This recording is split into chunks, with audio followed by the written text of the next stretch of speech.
جو طرز عمل اختیار کیا، اس کا کوئی کام نہیں، اس نے صرف نماز پڑھنی ہے۔ دنیا کی نفی نہیں ہے کہ آپ دنیا کو چھوڑ دیں۔ بسم اللہ الرحمن الرحیم، نحمدہ و نصلی و نسلم علی رسولہ الکریم۔ ناظرین، بنوریا میڈیا کی جانب سے ایک نئی پیشکش مذاکرہ کے عنوان سے آپ کی خدمت میں پیش کی جا رہی ہے۔ جیسا کہ آپ جانتے ہیں کہ بنوریا میڈیا کو سوشل میڈیا میں اسلام کی ترجمانی کے حوالے سے اولیت کا مقام حاصل ہے، اور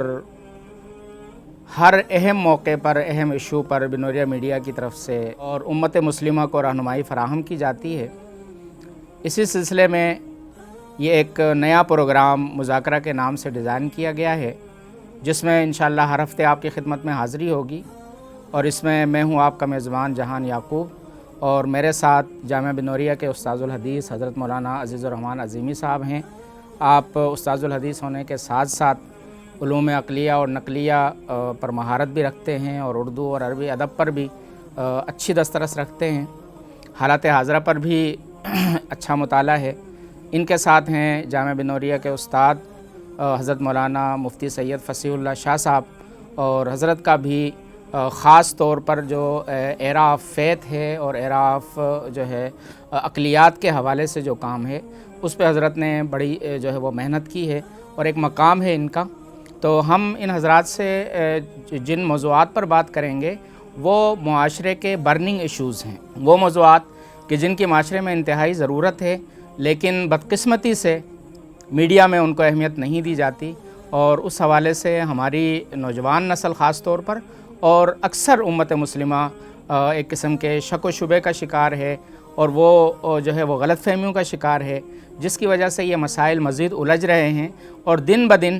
ہم اپنی بے راہ روی کا الزام دین پر دے کر ہم دین سے دور ہوتے چلے جا رہے ہیں، اور ایک عام یہ تاثر پیدا ہو رہا ہے کہ اسلام کے اندر مسائل کو اور پرابلمز کو کریٹ کرنے کا تو ایک سلسلہ ہے، لیکن ان کا سولوشن موجود نہیں ہے۔ تو اس پروگرام میں انشاءاللہ ہم مسائل پر صرف بات نہیں کریں گے، بلکہ مسائل کے حل پر بھی انشاءاللہ آپ کے سامنے قرآن، سنت اور عقل کی روشنی میں مسائل کا حل پیش کیا جائے گا، جس کا مقصد صرف آگاہی نہیں ہے، اس کا بنیادی مقصد یہ ہے کہ ہم اپنی سوچ کو، اپنی فکر کو، اپنی ترجیحات کو درست کر لیں، اور ہم معاشرے کے کارآمد شہری بنیں، اچھے مسلمان بنیں، اور دنیا اور آخرت کے اندر جو ہے اپنا اچھا جو اللہ تعالیٰ نے ہمارے لیے مقام رکھا ہے، ہم اس کو حاصل کرنے کی کوشش کریں۔ آج کا جو ہمارا موضوع ہے وہ ہے مٹیریلزم، جس کو مادیت پرستی کہا جاتا ہے۔ مادیت پرستی ایک ایسی چیز ہے کہ معاشرے کی ترجیحات کو مادیت پرستی نے بالکل بدل دیا ہے۔ کہیں پر رشتہ لینے کے لیے جائیں یا رشتہ دینے جائیں تو وہاں پر سوال یہ ہوتا ہے کہ لڑکا کتنا کماتا ہے، اس کی کیا ارننگ ہے، اور کیا جو ہے وہ اس کی مالی حالت ہے۔ اسی طریقے سے جب ہم رشتہ لینے کے لیے جاتے ہیں تو وہاں سوال ہوتا ہے حسن کا، جمال کا، تعلیم کا، کردار کی طرف کسی کی کوئی نظر نہیں ہوتی۔ اسی طرح ہر معاملے کے اندر ہم مادے کو دیکھتے ہیں، مادی فوائد اور نقصانات کو دیکھتے ہیں، اور اصل جو چیز ہے جس سے شخصیات بنتی ہیں اور خاندان اور نسلیں جس سے تیار ہوتی ہیں، اس طرف ہماری توجہ نہیں ہوتی، اور وہ ہے انسان کا کردار۔ تو میں سب سے پہلے حضرت مولانا عزیز الرحمن عظیمی صاحب سے یہ سوال کرنا چاہوں گا کہ مادیت پرستی کو آپ کس نظر سے دیکھتے ہیں؟ بسم اللہ الرحمن الرحیم۔ بہت شکریہ مولانا، بڑی اہم باتیں آپ نے فرمائی، اور قرآن اور حدیث کا تقریباً آپ نے خلاصہ پیش کر دیا۔ الدنیا والآخرہ دو چیزیں ہیں، یا الدنیا والدین دو چیزیں ہیں۔ اسلام میں دین کی تعلیم ہے، دین مقصد ہے، لیکن دنیا کی نفی نہیں ہے کہ آپ دنیا کو چھوڑ دیں۔ دنیا کو چھوڑنے کا معنی ہے رہبانیت، دنیا کو دین بنائیں۔ یہ ہے اسلام کا پیغام جو فطرت کے عین مطابق ہے، اور شروع سے چلا آ رہا ہے کہ انبیاء کی تعلیمات ان کے گزرنے کے بعد آہستہ آہستہ مٹنا شروع ہوتی ہے، اور لوگوں میں دنیا داری آتی ہے، اور دنیا داری ہی مادیت ہے، یا مادیت پسندی ہے، یا مادیت پرستی ہے۔ اس میں یہ ساری چیزیں آتی ہے۔ اگر آپ کا مقصد دین ہے تو بڑی سے بڑی عمارت، اچھی سے اچھی گاڑی اور بڑی مادی ترقی بھی وہ دین میں آتی، لیکن اگر آپ کا مقصد اور آپ کا سمت بدل جائے تو دینداری بھی دنیا داری بن جاتی ہے۔ ایک حدیث میں آتا ہے، نبی کریم صلی اللہ علیہ وسلم فرماتے ہیں کہ حوض کوثر پر سب سے پہلے میرے پاس کون آئیں گے؟ تو فرمایا کہ فقراء المہاجرین میرے پاس سب سے پہلے آئیں گے۔ مہاجرین جنہوں نے اپنے گھر بار وطن کو چھوڑا نبی کریم صلی اللہ علیہ وسلم کے زمانے میں، اور پھر مہاجرین میں سے فقراء،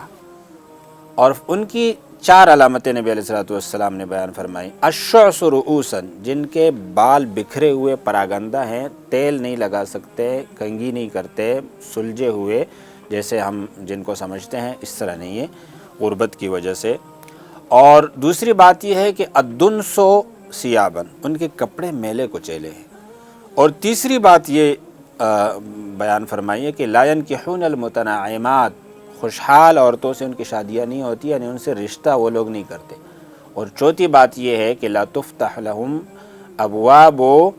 السدد، ان کے لیے لوگ دروازے نہیں کھولتے۔ یہ حدیث جب عمر ابن عبدالعزیز، جن کو خلیفہ راشد خامس کہا جاتا ہے، ان کے سامنے بیان ہوئی تو انہوں نے اپنے آپ کو اس حدیث پر پرکھا کہ میری کیا حیثیت ہے۔ تو فرمایا کہ معاملہ یہ ہے کہ میں نے تو خوشحال عورت سے شادی کر لی ہے، فاطمہ بنت عبد الملک جو ان کی چچا زاد تھی، کزن تھی، ان کا باپ بھی بادشاہ تھا، ان کے بھائی بھی بادشاہ تھے، ایک طرح سے جو ہے شہزادی تھی۔ اور فرمایا کہ میرے لیے تو دروازے بھی کھلتے ہیں، اس لیے کہ میں عبد الملک ابن مروان کا بھتیجا ہوں اور مروان کا پوتا ہوں، اور سب میرا احترام کرتے ہیں۔ تو یہ دونوں باتیں تو میرے اندر نہیں ہیں۔ ہاں اتنی بات ہے کہ میرے کپڑے جب تک میلے نہیں ہوتے میں نہیں اتارتا، اور میرے بال جب تک پراگندہ نہیں ہوتے میں کنگھی نہیں کرتا یا میں غسل نہیں کرتا۔ یہ 2 باتیں میرے اندر ہیں۔ تو گویا کہ انہوں نے اس معیار پر اپنے آپ کو پرکھا۔ اچھا، نبی کریم صلی اللہ علیہ وسلم نے ایک اور ارشاد فرمایا کہ تم لوگ بہت ترقی کر لو گے، اتنی ترقی کر لو گے کہ صبح ایک جوڑا سوٹ جس کو ہم کہتے ہیں، اور رات کو دوسرا، شام کو دوسرا۔ ایک تمہارے سامنے ایک ڈونگا جس کو کہا جاتا ہے، یا ایک تشتری وہ رکھی جائے گی کھانے کی، اور دوسری اٹھائی جائے گی، اور یہ تمہاری جو ہے خوشحالی کی ایک حد ہوگی۔ اور بھی کچھ علامتیں بیان فرمائی۔ تو صحابہ نے کہا کہ ان دنوں میں اور اس زمانے میں تو ہم بڑے اچھے ہوں گے کہ نتفرغ للعبادہ ونکفی المؤنہ، کہ اس زمانے میں ہم اچھی طرح عبادت کر سکیں گے، خوشحالی ہوگی، ترقی ہوگی، اور دوسری بات یہ ہے کہ ہم کسی کے محتاج نہیں ہوں گے۔ نبی علیہ السلام نے فرمایا بل انتم اليوم خیر منکم یومئذ، آج تم ٹھیک ہو، جب تمہارے پاس کھانے کو کچھ نہیں ہے، مادی لحاظ سے، دنیاوی اعتبار سے تم بہت پیچھے ہو۔ تو یہ معیارات نبی علیہ السلام نے بیان فرمائے ہیں کہ مادی لحاظ سے جب تم ترقی کرو گے تو تمہارے دین پر اثر پڑے گا۔ اور وہ پڑا ہے کہ اب ہم جو ہے ہمارے خواص، ہمارے علماء، دیندار طبقے کے ذہنوں میں بھی یہ بات ہے کہ اگر ہم دنیا میں آگے نہیں جا رہے، ترقی نہیں کر رہے، تو اس وجہ سے ہم مار کھا رہے ہیں، حالانکہ ہمارا مار کھانے کی وجہ وہ دین میں ترقی نہ کرنا ہے۔ دنیا میں ترقی کرنا یہ ایک ابتلا ہے۔ جیسے حضرت عبدالرحمن بن عوف رضی اللہ عنہ فرماتے ہیں 2 چیزیں ہیں، ابتلینا مع رسول اللہ صلی اللہ علیہ وسلم بالضراء، اللہ نے پہلے ہمیں آزمایا کس طرح؟ مصیبتوں میں ڈالا، فقر میں ڈالا، تکلیفوں میں ڈالا رسول اللہ کے ساتھ، تو کیا کیا؟ فصبرنا، ہم نے اس پر صبر کیا۔ ثم ابتلینا بالسراء، پھر ہمیں اللہ تعالیٰ نے خوشحالی دے کر آزمایا تو فلم نصبر، ہم نے صبر نہیں کیا۔ یہ اس زمانے کی بات ہے۔ تو آج تو پوری امت کی یہی حال ہے کہ اللہ تعالیٰ نے جو خوشحالی تھوڑی بہت دی ہے، امت نے اس کی وجہ سے دین میں پستی اختیار کی ہے اور ایک انحطاط اختیار کیا ہے۔ تو مادیت ایک بہت بڑا مسئلہ ہے اور ایک بہت بڑا چیلنج ہے اور ایک فتنہ ہے جس میں امت مسلمہ بھی دوسرے لوگوں کی طرف مبتلا ہے۔ جی مفتی فصیح اللہ صاحب، مغرب اور مشرق کا مادیت پرستی کے حوالے سے جو شروع سے ہی ایک طرز عمل رہا کہ مشرق نے مادے کو بالکل ہی مسترد کر دیا اور روحانیت میں وہ اس قدر آگے چلے گئے کہ انہوں نے مادے کو کوئی اہمیت نہیں دی، جس کی وجہ سے مشرق میں ہمیں ایجادات اور یہ چیزیں ترقی وغیرہ کا وہ معیار نظر نہیں آتا جو مغرب میں ہے۔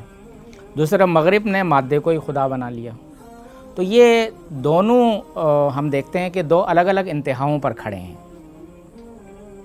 اس کی وجہ سے آپ کیا سمجھتے ہیں کہ مسلمانوں نے جو طرز عمل اختیار کیا، کیا ان کا وہ طرز عمل درست تھا؟ بسم اللہ الرحمن الرحیم. بہت شکریہ. اس حوالے سے میں دو باتیں عرض کرنا چاہوں گا آپ کے اس پہلے سوال کے جواب میں، کہ جب بھی مادہ پرستی یا مادیت پرستی کا عنوان آتا ہے، لفظ آتا ہے، میٹیریلزم آتا ہے، تو اس میں دو کانسیپٹ ہوتے ہیں، یعنی دو تصورات ہوتے ہیں. ایک تصور عوامی تصور ہے، یعنی پبلک پرسپشن اور کانسیپٹ ہے. عمومی طور پر جب کہا جاتا ہے کہ فلاں جو ہے وہ مادہ پرست ہے یا مادیت پرست ہے، تو یہ منفی ایک تاثر ہوتا ہے کہ شاید وہ بہت لالچی آدمی ہے، اور اس کی نظر میں صرف مذمت کے لیے، اور ایک اچھے یعنی برے اخلاق والا لالچی شخص، صرف پیسے کا بھوکا، اس کی نظر میں صرف پیسہ ہے، نہ رشتے ہے، نہ اخلاق ہے، نہ معاشرتی اقدار، نہ ہمدردی، کوئی نہیں. یہ ایک عوامی پرسپشن ہے مادیت پرستی کے بارے میں. لیکن اکیڈمک لیول میں اور فلسفی میں جو ہے مادیت پرستی ہرگز ایسی چیز نہیں ہے کہ یہ بری لالچ یا پیسے کی ہوس ہے، یا یہ کہ انسان ایک اخلاق سے گری ہوئی شخصیت سے کنایا ہے. یہ ایسی بات نہیں ہے. بنیادی طور پہ یہ جو تصور ہے، یہ تو یونانی گریک فلاسفہ سے یہ چیز آ رہی ہے، لیکن یہ کہ اس وقت اس مادیت کی اتنی زیادہ ویلیو نہیں تھی، بلکہ عقلیت کی تھی اور خیال کی تھی. تو مادیت پرستی یعنی میٹیریلزم جو ہے، یہ دراصل اگینسٹ ایک فلسفی ہے جو ایجاد کی گئی یا دریافت کی گئی ہے آئیڈیلزم کی، یعنی خیال پرستی. تو یہ دو انتہائی یہاں پہ آتی ہے. اچھا، اس میں مذہب بھی ایک طرف ہے کہ روحانیت اور مذہب، تو اس میں کہ خیال پرستی اور مادیت پرستی یہ بالکل آمنے سامنے ہے. اچھا، اصل میں یہ ان کا جو تصادم ہے یا تقابل ہے یا ان کی جو جنگ ہے، یہ ہے کیا؟ تو اس میں یہ کہ اگر ہم اس کو بنیاد سے پکڑیں گے، اور پھر ابھی جو ہمارے استاد جی نے ایک بات کی، یعنی عوامی اور معاشرتی اقدار پہ، تو یہ بہت بات کی چیزیں ہیں پھر. اور یہ ان چیزوں کا بنیادی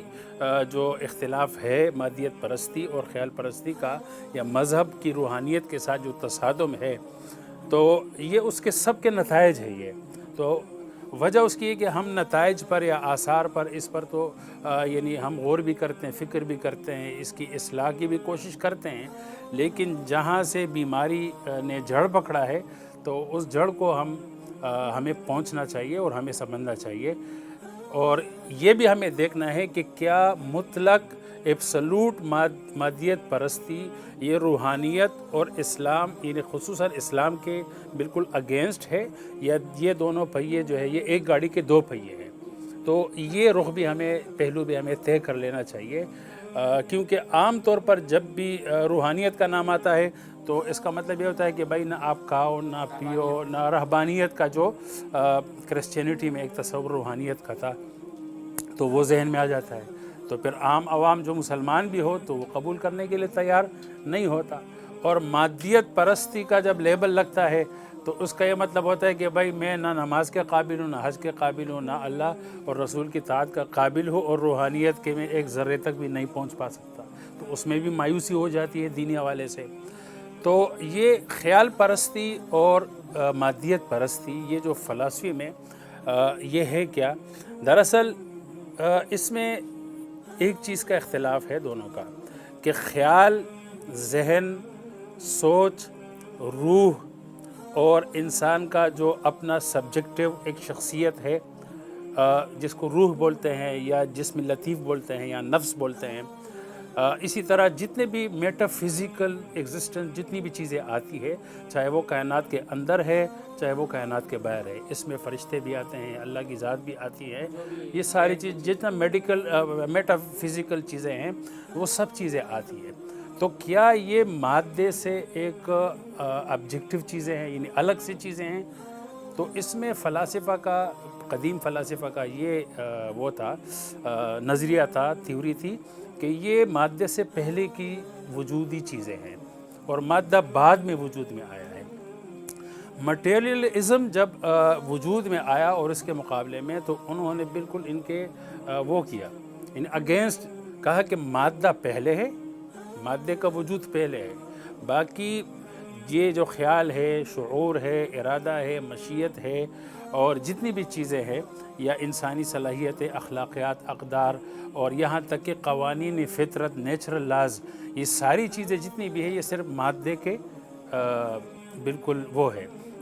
مادے کے تابع ہے، مادے کے بغیر نہیں مادہ ہوگا تو یہ چیزیں ہوں گی، مادہ نہیں ہوگا تو یہ چیزیں نہیں ہو سکتی۔ تو اختلاف اس میں یوں آ جاتا ہے۔ اچھا، اس میں ہوگا کیا، میں ایک عوامی سطح پہ بتاؤں کہ اگر ہم خیال پرستی کو قبول کریں تو پھر کیا ہوگا، اور اگر مادہ پرستی کو مطلق قبول کرے، ایبسولوٹ قبول کرے کہ ہاں یہی صحیح ہے جو آج کل کہا جا رہا ہے اور بتایا جا رہا ہے، تو پھر ہوگا کیا؟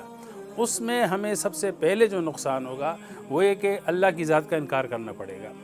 میٹا فزیکل جتنی بھی چیزیں ہیں، چاہے وہ کائناتی چیزیں ہیں، خیال، ذہن، سوچ، جو چیز بھی عقل کے دائرے میں نہیں آتی، جو چیز عقل کے دائرے میں نہیں آتی تو وہ پھر یعنی اس کو انکار کرنا پڑے گا۔ خدا کی ذات کا انکار، فرشتوں کا انکار، جنت جہنم کا انکار، آخرت کا انکار، نبوت کا انکار، یہاں تک کہ مذہب اور خیال پرستی انسان کی جو شخصیت پریزنٹ کرتی ہے، بتاتی ہے، تو اس انسان کا بھی ہمیں انکار کرنا پڑے گا۔ اسی وجہ سے جب مغرب میں یہ تحریک چلی مادہ پرستی کی، تو 17ویں صدی کے جو فلاسفر تھے انہوں نے کہا، اور جب ایک مقام پر وہ پہنچ گئے اور روحانیت جو اس کے مقابلے میں، مسیحی روحانیت اس کے مقابلے میں تھی، وہ جب دب گئی، ختم ہو گئی، تو مغرب نے یہ آواز لگائی کہ اب تک 17ویں صدی تک دنیا میں انسان موجود نہیں تھا، انسان کا وجود جو ہے وہ 17ویں صدی سے شروع ہوا۔ تو ان کا مطلب یہی کہ جو مادے کے تحت انسانی تشخص ہے تو وہی انسان ہے، اور اس کا وجود ابھی ہوا، اور پھر ترقی کی راہ پہ مادی میں وہ چل پڑے۔ تو چونکہ ہمارے سامنے ٹیکنالوجی اور مادی ترقی ہے، تو اس لیے یہ چیزیں ہمیں فلسفیانہ یا علمی طریقے سے جو ہے وہ سمجھ میں آنا بھی مشکل ہے۔ تو بہرحال یہ دو باتیں میں نے عرض کرنی تھی، ایک تو عوامی سطح پہ، اور ایک یہ کہ ہمیں فلسفی میں اور علمیت میں جو ہے نا ان چیزوں کو تھوڑا سا سمجھنا چاہیے۔ جی عظیمی صاحب، آپ نے یہ فرمایا کہ اسلام جو ہے وہ مادے کی یا مادی اشیاء کی، مادی ترقی کی نفی نہیں کرتا، لیکن اکثر ہمیں احادیث میں یہ بات نظر آتی ہے کہ دنیا کی تحقیر اور دنیا کی جو ہے وہ تذلیل اور دنیا کی بے حیثیتی کو اللہ تعالیٰ کے آیات میں بھی ہم دیکھتے ہیں اور احادیث میں بھی دیکھتے ہیں، اس چیز کو بہت زیادہ بیان کیا گیا ہے۔ اس کا کیا ہے کہ یہ نقصان نہیں ہوا کہ مسلمان جو ہے وہ اپنی تقدیر پر راضی ہو کر بیٹھ گئے، اور انہوں نے یہ سوچا کہ جی دنیا تو خسیس سی چیز ہے، لہٰذا ہمیں اس میں محنت کرنے کی ضرورت نہیں، ہمیں اس میں آگے بڑھنے کی ضرورت نہیں، یہ تو بیکار سی چیز ہے۔ حدیث میں بھی اس کی مذمت آئی ہے اور قرآن میں بھی اس کی مذمت آئی ہے، جس کی وجہ سے ہم ٹیکنالوجی کے میدان میں اور مادی ترقی کے میدان میں مغرب سے بہت پیچھے رہ گئے۔ تو یہ جو المیہ ہوا، آپ کیا سمجھتے ہیں کہ یہ جو ہے وہ اس میں اس کی تعبیر کی وجہ سے کوئی یہ مسئلہ ہوا، یا یہ لوگوں کا اپنا ایک خیال تھا اور علماء نے اس حوالے سے لوگوں کی رہنمائی کی تھی؟ اور اب بھی ایسا ہوتا ہے کہ عام طور پر لوگ اپنی سستی اور کاہلی کا الزام تقدیر کو دے کر بیٹھ جاتے ہیں کہ بھئی جو نصیب میں تھا وہ تو ہونا ہی تھا۔ مولانا نے جیسے تفصیل سے بیان فرمایا، میں سمجھتا ہوں کہ علمی اور فلسفیانہ نظر سے اگر ہم دیکھیں تو ان کی بات 100% ٹھیک ہے، لیکن عوام کے سامنے یا جس چیز کا ہم مشاہدہ کرتے ہیں اس مشاہدے کی دنیا میں اگر ہم دیکھتے ہیں تو ہم نے کچھ اس طرح چیزوں کو لینا ہوگا کہ یا تو دنیا داری ہے یا دینداری ہے، اور دنیا داری دینداری کے مقابلے میں آتی ہے، اور ان میں فرق پھر صرف اتنا ہوتا ہے کہ جن لوگوں کا مقصد دنیا ہے، دنیا میں ترقی، دنیا میں خوشحالی، خوشی اور یہ ساری چیزیں ان کے پیش نظر ہے، گویا کہ عقائد اور افکار، دینی افکار جو ہیں، مذہبی افکار جو وہ بھی ایک طرح سے خیال میں آتے ہیں، وہ تو خیالات ہیں، پختہ خیالات ہوتے ہیں، تو وہ تو سارے خیالات کو رد کرتے ہیں کہ جو چیز ہمیں محسوس نہیں ہوتی ہے، حواس خمسہ سے، مشاہدے سے، جو ہماری عقلوں میں نہیں آتی، وہ اس کو ہم نہیں مان سکتے۔ تو وہاں جتنی ترقی ہوتی ہے مادیت میں، اس کا اثر دینداری پر پڑتا ہے، اتنا ہی عقیدہ کمزور ہوتا ہے، فکر کمزور ہوتی ہے اور نقصان ہوتا ہے۔ چنانچہ میں سمجھتا ہوں الہامی جتنے ادیان ہیں، اللہ کا دین تو اسلام ہے شروع سے، تو ادیان جو ملل سماویہ ہیں یا شرائع سماویہ ہیں، الہامی شریعتیں ہیں، ان میں یہ بات مشترک ہے کہ دنیا کی مذمت کی گئی ہے، لیکن وہ اس لیے کی گئی ہے کہ دیکھیں آپ بھی سمجھتے ہیں اس چیز کو کہ طبعی طور پر انسان کا میلان دنیا کی طرف جاتا ہے، دنیا سے انسان متاثر ہوتا ہے، کھانے پینے کا اور ان ساری چیزوں کا شوق انسان کی جبلت میں ہے، تو دین نے اس کی ترغیب نہیں دی، اس لیے کہ وہ تو فطری طور پر انسان طبعی طور پر ان چیزوں کی طرف مائل ہوتا ہے، لیکن اس کے نقصانات کو سامنے رکھ کر ترغیب کے پہلو کو زیادہ اجاگر کیا ہے۔ اور یہ جو آپ نے فرمایا کہ اس کا نقصان بھی ہوا، یقیناً ہوا ہے، اور کچھ تو قدرتی چیزیں ہوتی ہیں کہ انبیاء کے بعد آہستہ آہستہ کمی آتی ہے، دینی اعتبار سے نقصان آتا ہے، تو وہ بھی ہے۔ دوسری بات یہ ہے کہ یقیناً اجتماعی طور پر اس میں ایک کوتاہی دیکھنے میں آ رہی ہے کہ مسلمانوں نے زہد کی ایک زندگی کو اہمیت دی ہے اور اس کی وجہ سے تیاری بھی نہیں کی، حالانکہ اللہ کے رسول صلی اللہ علیہ وسلم نے بلکہ قرآن نے ہمیں یہ تعلیم دی، ربنا آتنا فی الدنیا حسنہ وفی الآخرۃ حسنہ، کہ جو لوگ صرف دنیا پر اکتفا کرتے تھے وہ بھی غلط تھے، جو صرف آخرت کی بات کرتے ہیں، دنیا کو رد کرتے ہیں، وہ بھی غلط ہے، بلکہ دونوں میں بہتری اور یہ ہے کہ ترقی مطلوب ہے، لیکن مقصود آپ کا دین ہو، دنیا نہ ہو، تو اس کا ایک نقصان یقیناً ہوا ہے کہ مسلمانوں کے ہاں وہ ترقی نہیں آئی ہے، دیکھنے کو نہیں ملی، وہ نظم و ضبط نہیں دیکھنے کو ملا جو ہونا چاہیے تھا، اور جس کی وجہ سے ہم اس میدان میں بہت پیچھے رہ گئے ہیں، اور یعنی یہاں تک کہ علم کی تو فضیلت ہے، لیکن ہم علوم دنیاویہ، علوم عصریہ میں بھی پیچھے رہ گئے، جن میں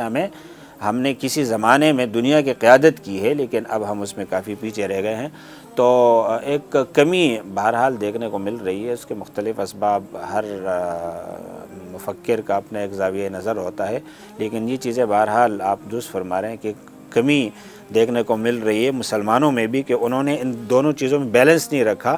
کہ دنیا کو بالکل مسترد نہیں کرنا ہے۔ اللہ تعالیٰ نے اس کو فضل اللہ بھی کہا ہے کہ یہ اللہ کا فضل ہے، اللہ کی عنایت ہے، جس کو اللہ دینا چاہتے ہیں۔ حضرت عثمان رضی اللہ عنہ کے بارے میں جو نبی علیہ الصلوۃ والسلام نے فرمایا کہ عثمان اگر آج کے بعد جو بھی عمل کرے، اچھا یا برا، ان کو کوئی نقصان نہیں ہوگا، اس لیے کہ انہوں نے اتنی بڑی نیکی کا مظاہرہ کیا ہے، اور وہ پیسے دیے تھے، انہوں نے مال دیا تھا کہ مسلمانوں کی ایک بڑی مشکل حل کر دی تھی۔ تو بس بنیادی چیز وہی ہے کہ آپ کے پاس سارے وسائل بھی ہوں، ان سے آپ بے نیاز نہ رہیں اور ترک دنیا نہ کریں، رہبانیت اختیار نہ کریں، لیکن آپ کا اعتماد اللہ پہ ہو، جیسے اللہ تعالیٰ نے اپنے نبی سے فرمایا وَمَا رَمَيْتَ إِذْ رَمَيْتَ وَلَكِنَّ اللَّهَ رَمَىٰ، کہ آپ جو مار رہے ہیں اور فتح آپ کو مل رہی ہے، تو آپ یہ نہ کہیں کہ یہ فتح میری طاقت، میری پلاننگ، منصوبہ بندی یا میرے مضبوط یعنی ہتھیار اور اسلحے کی وجہ سے مجھے ملا ہے، بلکہ وہ اللہ تعالیٰ نے اس میں تاثیر ڈالی ہے۔ تو یہ چیزیں جو ہے دونوں چیزیں ساتھ ساتھ ہونی چاہیے اور ملحوظ رہنی چاہیے، یعنی اسباب بھی اختیار کیے جائیں اور پھر توکل اور بھروسہ اللہ تعالیٰ کی ذات پر ہو۔ اسپریچول حوالے سے ہم بات کرتے ہیں، روحانی اعتبار سے، کہ بہت سارے لوگ ہوتے ہیں وہ بڑی بڑی تسبیحات لے کے بیٹھ جاتے ہیں، اور کچھ مخصوص لوگ ان کو یہ کہتے ہیں کہ جی آپ یہ وظیفہ اتنی مرتبہ پڑھ لیں گے، اس سے آپ کا یہ کام ہو جائے گا، اس سے آپ کا یہ کام ہو جائے گا،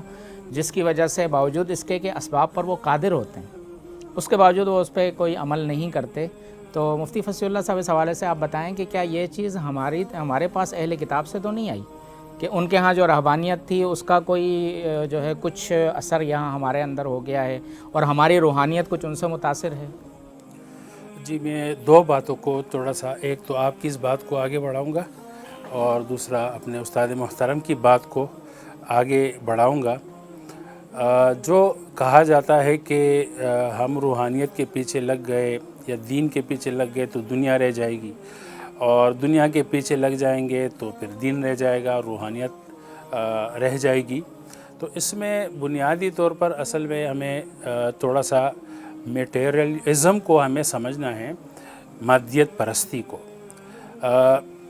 جو مغربی فلاسفہ ہے، یعنی علماء ہے، تو چونکہ انہی کا آج وہ طوطی بول رہا ہے،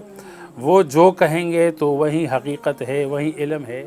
اور اس کے مقابلے میں کوئی کچھ کہے گا تو پھر وہ جہالت ہے اور وہ جو ہے دقیانوسیت ہے۔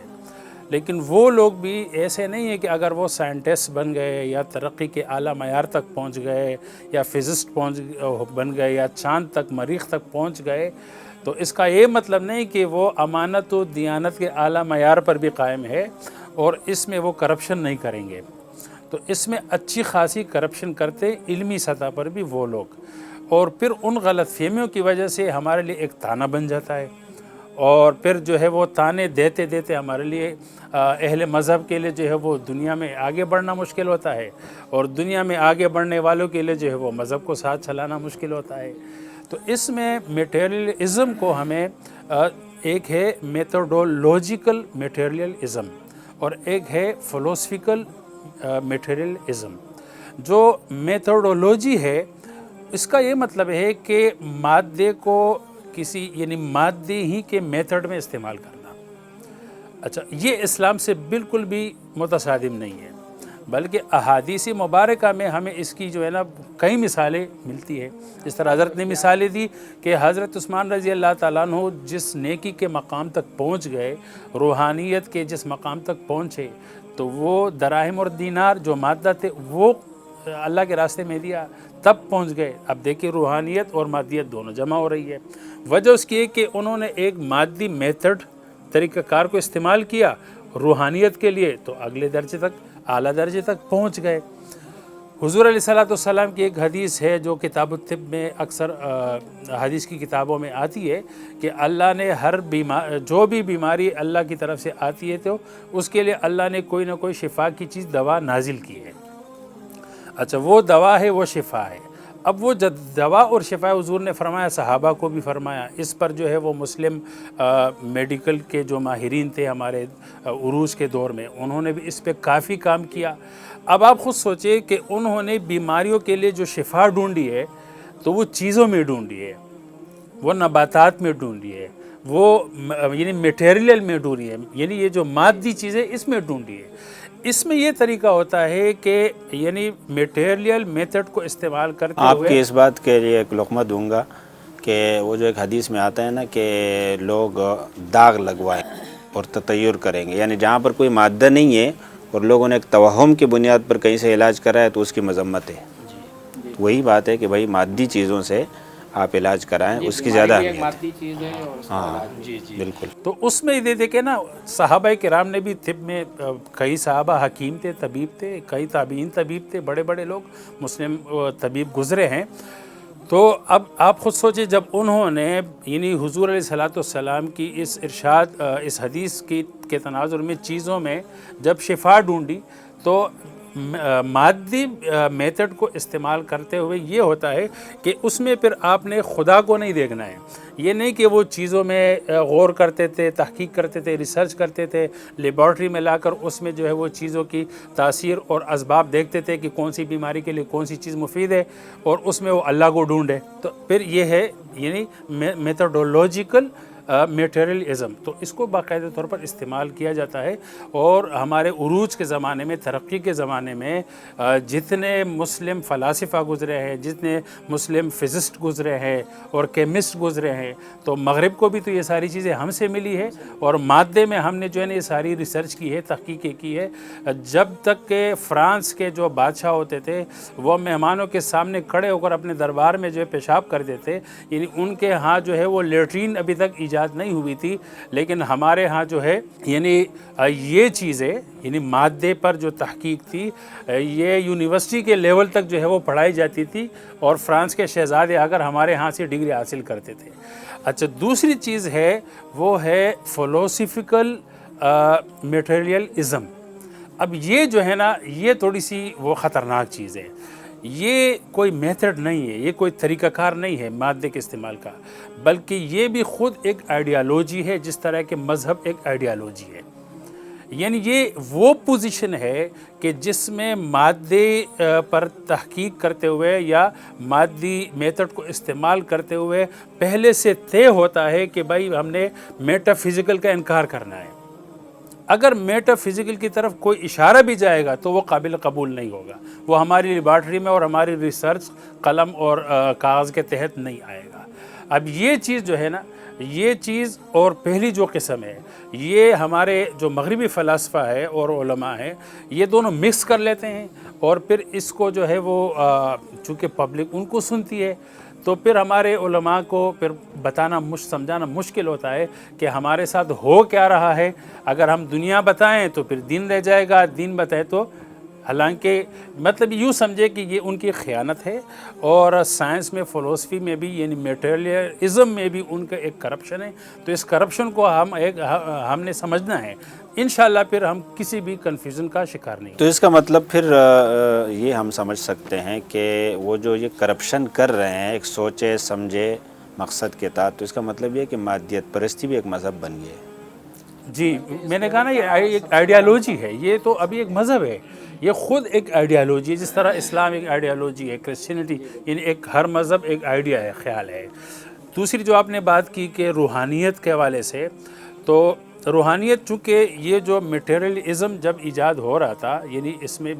مغربی فلاسفہ اس کو لے رہے تھے، تو وہ تحریک چلی تھی مسیحی مذہب کے خلاف. اور مسیحیت اس وقت آسمانی مذہب کی صورت میں نہیں تھی، بلکہ مسیحیت آسمانی مذہب کے نام سے ایک انسانی مذہب موجود تھا، جس میں ایک پوپ کا اور کلیسا کا راج تھا. پوپ کا حکم خدا کا حکم شمار ہوتا تھا. پوپ کے خلاف جو بھی جائے گا، کلیسا کے اور چرچ کے نظریے کے خلاف جو بھی جائے گا، تو اس کے لیے سخت سے سخت سزائے، یہاں تک کہ اس کو سزائے موت دے دی جاتی تھی، کیونکہ پوپ کا حکم خدا کا حکم تھا. جو نہیں مانے گا وہ مرتد ہے، مرتد کی سزا وہ صاف صاف کہتے ہیں بھائی اس کو قتل کر دے. اچھا، روحانیت جو ہے مسیحیت میں جب یہ نظریہ مغرب میں پنپ رہا تھا مادیت پرستی کا، تو ان کے مقابلے میں روحانیت کی کون سی صورت تھی؟ وہ اسلام والی صورت بالکل بھی نہیں تھی، بلکہ مسیحیت کی جو اصل حضرت عیسیٰ علیہ السلام لے کر آئے تھے وہ بھی نہیں تھی، بلکہ ایک خود ساختہ روحانیت تھی. وہ کیا تھی؟ وہ جس طرح کہ آج کل آپ دیکھ رہے ہیں جو 2 نمبر کے جو جادوگر ہے اور جو عامل بنے ہوئے ہیں، تو ان میں روحانیت صرف اس حد تک کی تھی کہ ہم کسی غیبی چیز کو حاضر کریں، روح کو حاضر کریں، اس کے ذریعے سے ہم علاج کریں. اچھا، کسی کا باپ مر گیا، ماں مر گئی، تو ان کی روح سے جو ہے نا وہ باتیں کرا دے، اور پادری صاحب کو جو وہ پیسے دے دے اور ان کی بات چیت کرا دے، دھوکہ کر کے کسی غیبی آواز جو ہے نا سنا دی، کہا کہ دیکھے آپ کے ابو نے، یا پادری خود جو ہے وہ ترجمان بن جاتا تھا کہ ابو یہ فرما رہے ہیں اور آپ کو وہ دیکھ رہے ہیں، ابھی موجود ہے. یا اپنے جادو کے ذریعے سے یا کسی دھوکے کے ذریعے سے کوئی چیز گما دیتے اور کہتے کہ بھائی ابھی روح حاضر ہو گئی ہے. اچھا، یعنی جادو ٹونے اور اس طرح کی جو توہم پرستی ہے نا، توہم کی بنیاد پر انہوں نے روحانیت کو ایک مذہب کی شکل دے دی. اب ظاہر ہے جب میٹیریلزم آ گئی اور اس میں تجربہ اور مشاہدہ کی بنیاد پر علمی تحقیق شروع ہونے لگی، تو پھر تو توہم پرستی نہیں چلتی نا، پھر تو وہ چیز وہ نہیں دکھا رہی ہے جو آپ کو سائنسدان مشاہدے سے اور تجربے سے آپ کو جو چیز دے رہا ہے، لیکن پادری صاحب آپ کو روحانیت سے وہ چیز نہیں دے پا رہا، تو پھر اس لیے لوگوں نے مسترد کر دیا. لیکن اسلامی روحانیت یہ مطلب نہیں ہے کہ ہم جو ہے نا وہ غائب کی چیزوں کو حاضر کر دے، لوگوں کو فرشتے دکھا دے، لوگوں کو مردوں سے باتیں کرا دے، اور اپنے والدین کا یا کسی کی روح کو حاضر کر دے، یا روح کے ذریعے سے ہم جو ہے کسی کا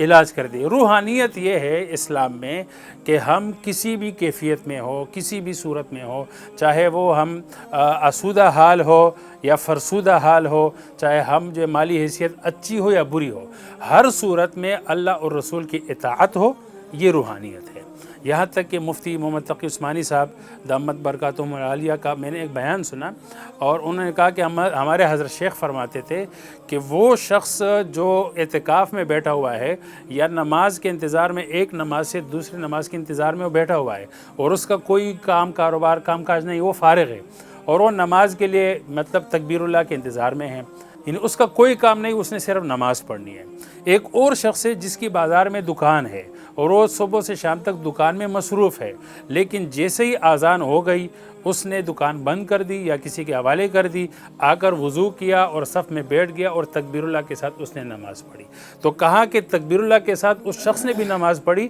جو نماز ہی کے انتظار میں بیٹھا ہوا، اس کو کوئی کام کاج نہیں ہے، اس کے لیے مادی کوئی رکاوٹ نہیں ہے. لیکن وہ شخص جو 1000 رکاوٹ سے اٹھ کر وہ اللہ کے ایک حکم کو، فریضے کو ادا کرنے کے لیے آیا، تو کہا کہ یہ دونوں شخص جو ہے روحانیت کی ایک منزل پر نہیں ہے، بلکہ جو مادیت سے نکل کر اپنے کام مجاہدہ کر کے اللہ کا فریضہ کرنے آیا، وہ مادیت کے بہت اعلیٰ سطح پر ہے، اور یہ جو دوسرا شخص ہے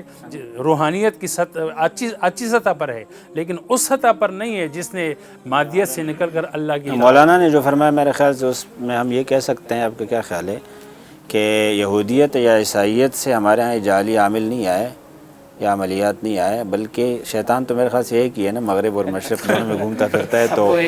ہاں تو یہ شیطانی ایک عمل ہے اور ایک دینی کمزوری ہے اور علم کی کمی بھی ہے۔